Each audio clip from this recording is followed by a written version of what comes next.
Hi everyone, and welcome to S4 headquarters, which is otherwise known as my living room. I'm going to jump on here every now and again and do a bit of science and arts and crafts stuff. I know it is so hard doing homeschooling at the moment, and a lot of our parents have been saying one of the things they're struggling with is their younger family members might have access to quite a lot of arts and crafts, but they don't necessarily know what to do with them. So this activity is kind of a combination between a treasure hunt, a science lesson, and pass the parcel. It's easy to do, you don't need a lot of kit, and I just thought I'd share it as an idea for an activity that you might be able to do with primary school age students primarily.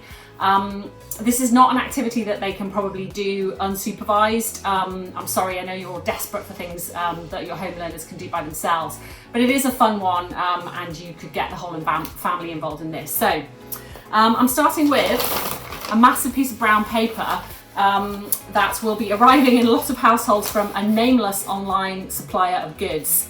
This stuff is brilliant because it's perforated.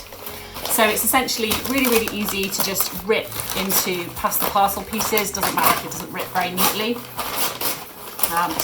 It's just pass the parcel, but the perforations make it really easy to do. So if you want to, you can obviously start with a larger gift inside your pass the parcel. I'm not doing that, I'm starting with a sweet and our activity. So we're going to start with leaf bingo. Leaf bingo essentially means going and finding 3 or 4 leaves of different shapes and sizes. Those can be from house plants, they can be from a garden if you have access to one, or from a nearby outdoor area.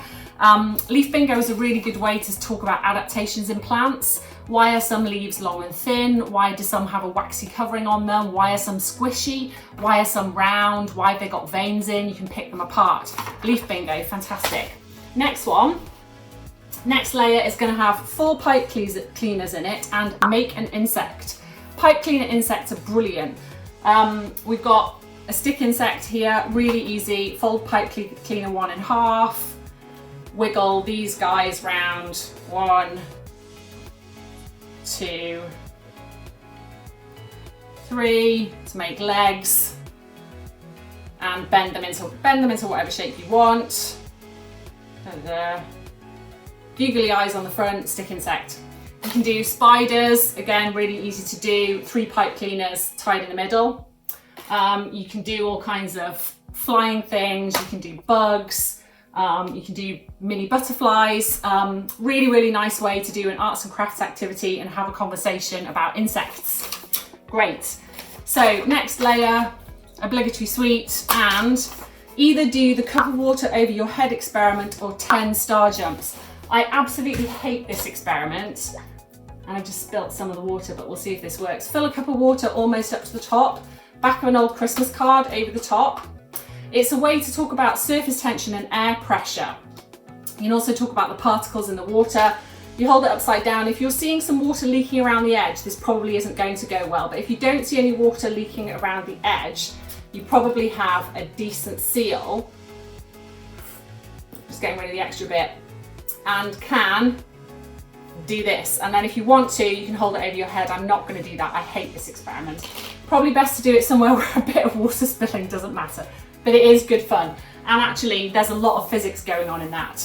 Okay, so our last one then that I've prepared is just find 5 different garden insects. Again, this can be really good if you've got access to a little outdoor area.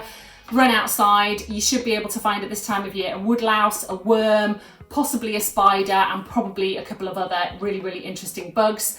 You can have a conversation about the wildlife that's in our gardens. So just a little idea there for something that I hope passes a bit of time.